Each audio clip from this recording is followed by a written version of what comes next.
Mēs esam satikušies jau 2. Latvijas skolu un bērnu bibliotekāru lasīt patiks fórumā.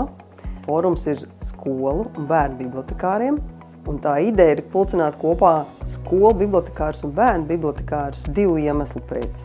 Tāpēc, ka lasīt patika ir tas mūsu kopējais vienojošais mūsu darbā. Un otrs, Latvijas bibliotekāru biedrības bērnu un skolu bibliotekāru sekcija darbojas jau kopš 1992. gada.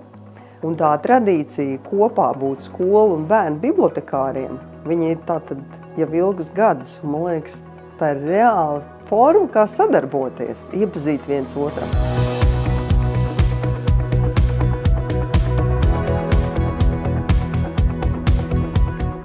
Un man liekas, tā īpašā foršā lieta aizbraukt uz kādu noteikti šogad uz Tukumu. Es domāju, ka 90% klātesošie bija tāpēc.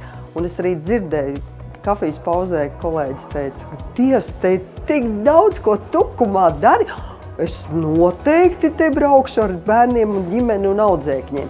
Un tas ir tas, ko cilvēki ne tikai satikties, ne tikai tīkloties, bet paskatīties. Jo kad vēl mēs atbrauksim uz skolu, uz skolas biblioteku, uz pilsētas biblioteku un to visu vienā dienā?